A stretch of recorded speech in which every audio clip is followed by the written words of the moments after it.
Welcome to WEFM's 3 p.m. news. I am your presenter, Jessica Klein. First on the local scene. The Bank of St. Vincent and the Grenadines have made a donation of 30,000 EC dollars to the Zero Hunger Trust Fund, ZHTF, in support of the Adopt a Classroom campaign. Since 2021, the Bank of St. Vincent and the Grenadines has collaborated with the Zero Hunger Fund annually to assist children in primary schools that are from vulnerable communities.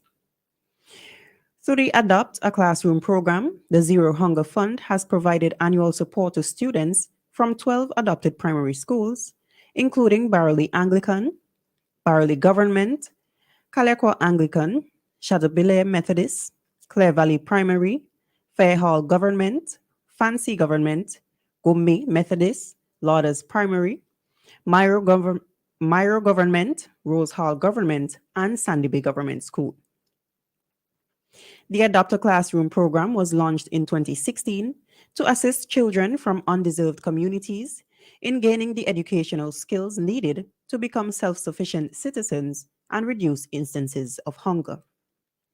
Textbooks, school uniforms, and other necessary school supplies for students attending the chosen schools are covered by the assistance. To date, a total of 350 students have been provided with assistance from this initiative.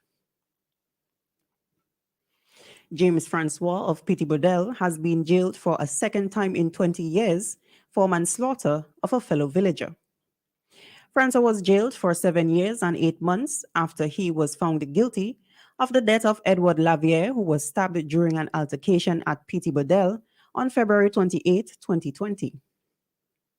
A 12-member jury arrived at the verdict on May 22, 2023, and the sentence was handed down by Justice Ricky Burnett at High Court Number 2 on August 4th. Having already spent 3 years, 5 months, and 3 days on remand, Francois will now spend an additional 4 years, 2 months, and 27 days behind bars after the time on remand is deducted. Still on the local scene, the Bank of St. Vincent and the Grenadines has announced that banking operations at the Bedford Street branch located near the Kingston Market will soon be relocated. According to a release at the end of Friday, September 8, 2023, all banking operations at the named branch, with the exception of the ATM service, will cease. The release states that all operations that were conducted at the Bedford Street branch will be relocated as follows. The loans department, including the operations of the National Student Loan Company, will be relocated to the ground floor of the former CIBC FCIB building by Monday, September 4th, 2023. The teller operations on the ground floor will be relocated to the Reigate building by Monday, September 11th, 2023. And the ATM service as at this location will be maintained for the foreseeable future. On the regional scene, Acting Executive Director of Jamaica's 4-H clubs, Garfield Iwat, is calling on agriculture-related agencies and institutions to be game changers in the industry, with special emphasis on climate-smart practices geared towards youth-led businesses. According to Iwat, supporting youth-led businesses will strengthen their capacity to adapt to the effects of climate change.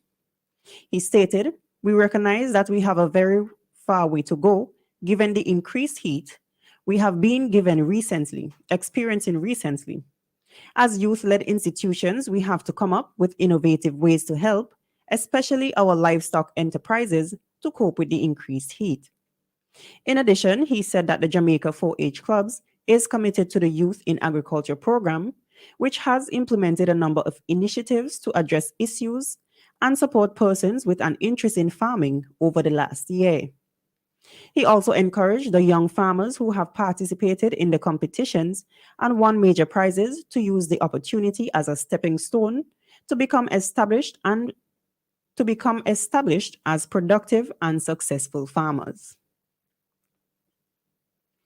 Still on the regional scene, the Development Bank of Latin America and the Caribbean, CAF, is setting up a location in the region to serve Barbados and the Eastern Caribbean.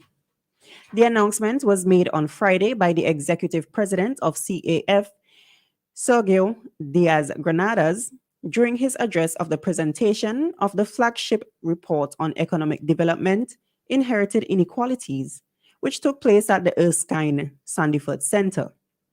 He said, "We are working on setting up an office for Barbados and the Eastern Caribbean, and that the CAF was keen on helping the Caribbean achieve its development needs." The news of a regional CAF office comes exactly 1 week after the Africa Export Import Bank, Afrexim Bank, opened a CARICOM office in Barbados. And finally, on the international scene, the current death toll could go up as authorities start to search inside the wrecked buildings of the Maui County, according to the mayor. Mayor Richard Bison told NBC's News this morning that the current death toll of 55 people was based on victims who had been found outside. He said that authorities were now preparing to venture into some of the razed homes and businesses.